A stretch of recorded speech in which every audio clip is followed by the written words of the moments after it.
The introduction of our assignment is Malaysia has enjoyed impressive economic growth over the past 4 decades, becoming the economy in South Asia after Indonesia and Thailand in 2018. Malaysia is trying to achieve high income status by 2024.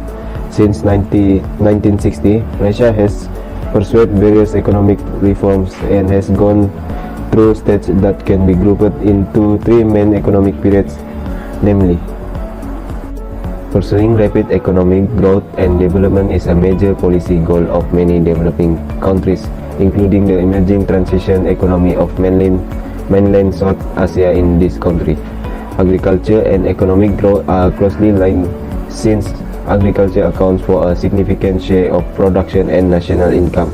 It plays an important role in determining their growth rate.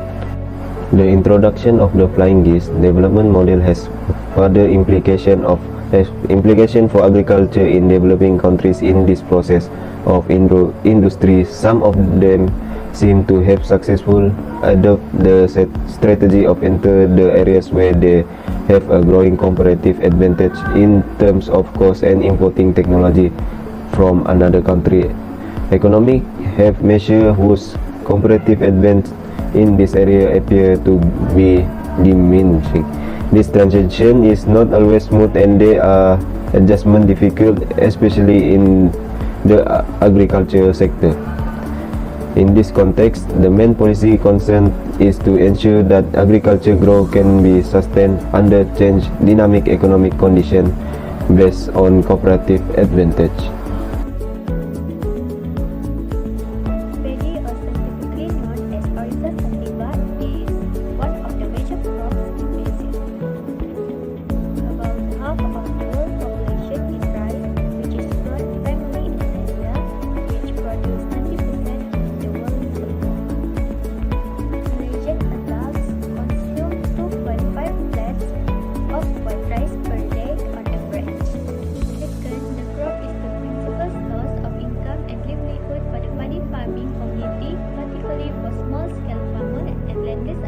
Worker in Asia rely on paddy production for a living.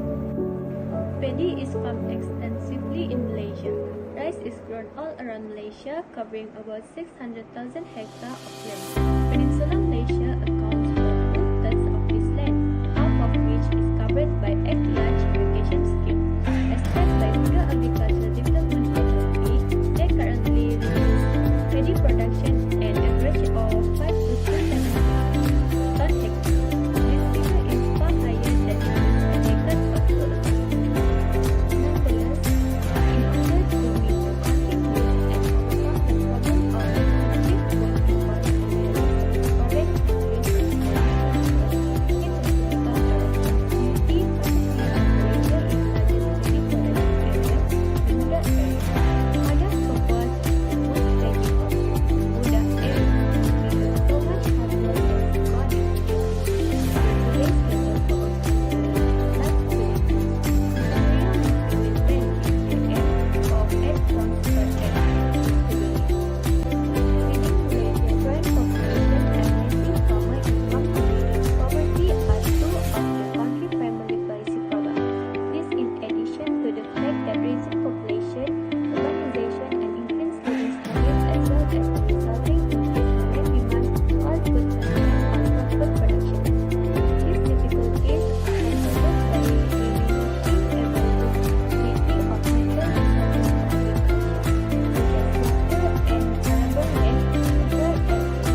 farming area through the programs that have been implemented. Cultural innovation in the Muda area have succeeded in increasing paddy production in general, including the provision of a clean and orderly infrastructure, the discovery and use of high-quality paddy seed, the introduction of agricultural machinery, the conversion of once-a-year crop system to twice-a-year crop system, and change to direct sowing technique.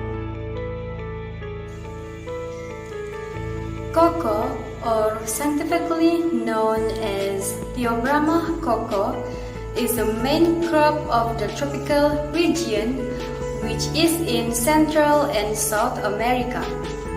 It is classified into the Mallows family. It is well known as the beans is used in the manufacture of chocolates. It is developed mainly to provide cocoa liquor, butter, and powder for the chocolate industry in terms for its flavor properties. As stated by the Malaysian Cocoa Board, cocoa growing area has decreased to an approximate 15,000 hectares in 2018, where it only produced 800 tons of cocoa beans only. Primary areas for cocoa farming are in Ranau Sabah, Kota Samarahan in Sarawak, as well as Jerantut and Kuala Lipis in Pahang. Sarawak has been the first to lead the biggest area for cocoa plantation, which is 9,557 hectares, compared to Sabah, which is only 6,935 hectares, followed by Peninsular Malaysia, which is only 4,051 hectares. The board also mentioned that cocoa prices have fallen in the last 3 months. There are many problems faced by any industries, and it tends to happen to the cocoa industry as well, where it sells its raw product to the more wealthy and advanced Western countries. Although the creation of cocoa beans has dropped fundamentally, Malaysia's cost of cocoa beans and cocoa component have been developing consistently in recent years. Currently, Malaysia is still known as a manufacturing center for chocolate products, since the industry producers observe that most chocolate items sold by worldwide brands are made in Malaysia. The Malaysian Cocoa Board also recorded the fares for last year, which is 5.5 billion, with cocoa beans and cocoa butter making up the greatest portion of traded cocoa manufacturers. This development encourages more cocoa plantations locally as the producers hire the source for raw materials in hope for this crop to regain some investment.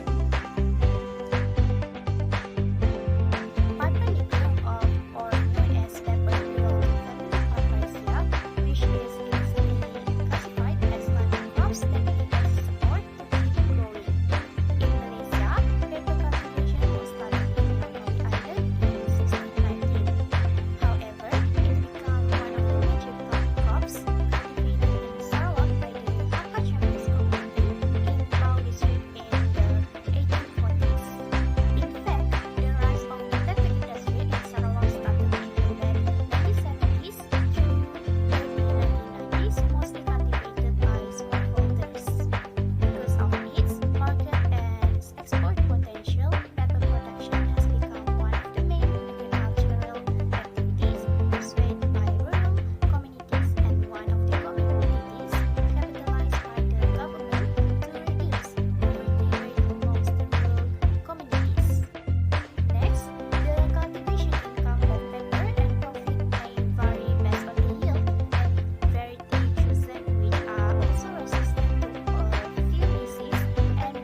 2018.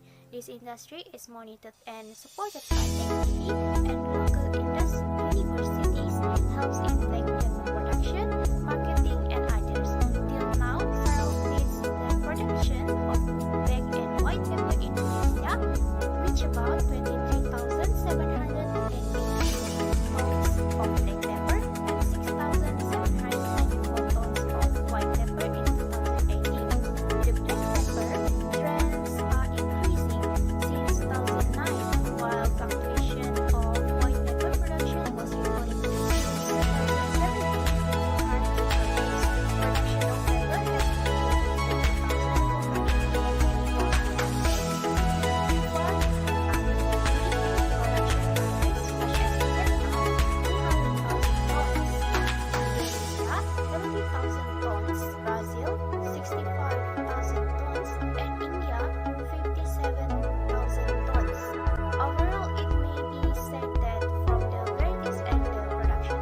pepper has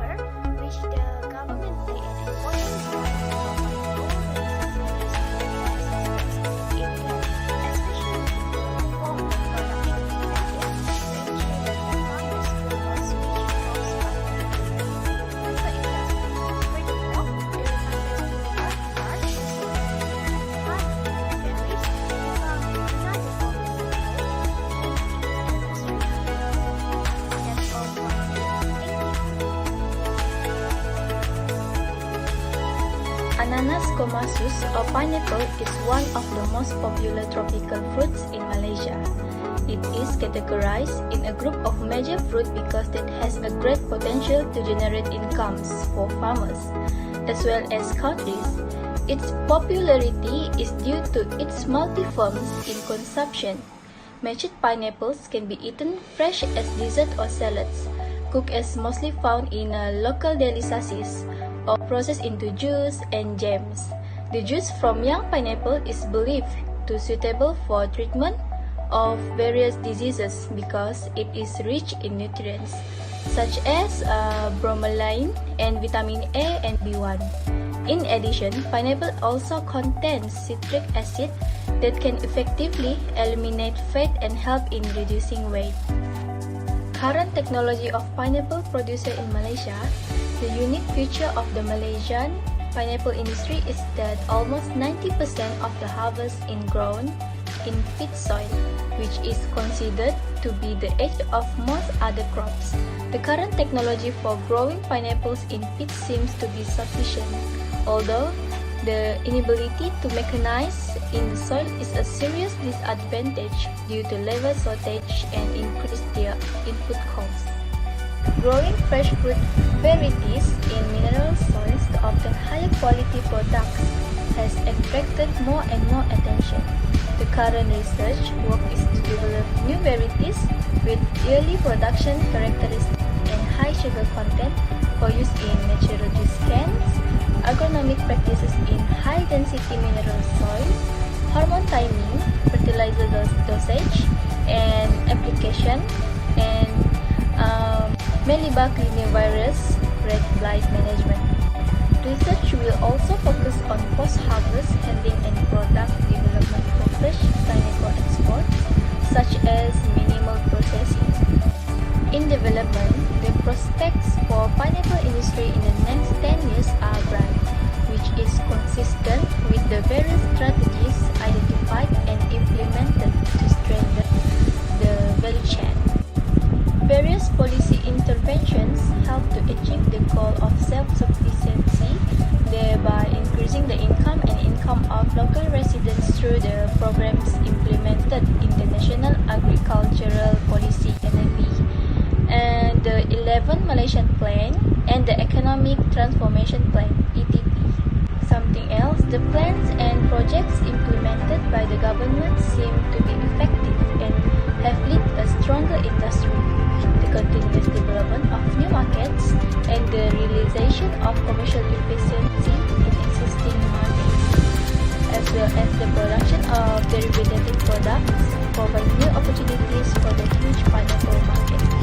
Therefore, policy intervention has an impact on the promotion of the Malaysian pineapple industry on global scale.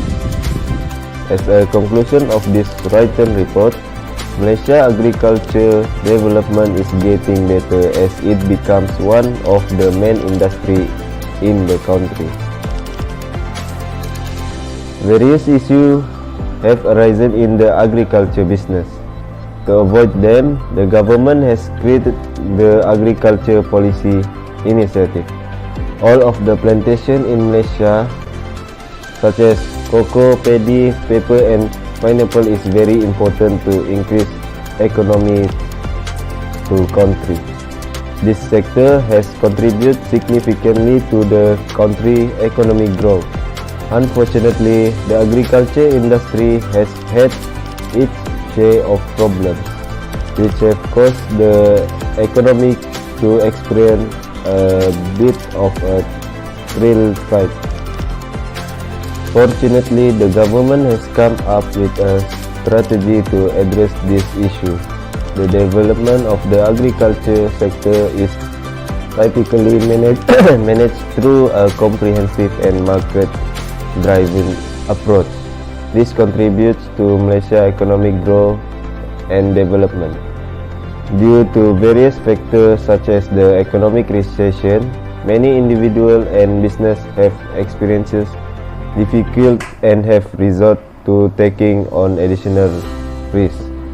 Despite this, the government has still managed to sustain the agriculture industry growth. The agriculture sector is very important to the Malaysian economy. It is expected to continue developing due to the COVID-19 pandemic. The agriculture has been down since the COVID-19 pandemic attacked our country. All of the farmers and entrepreneurs are the most affected in this situation. However, the government always gives help to the entrepreneur and farmer to stabilize their life.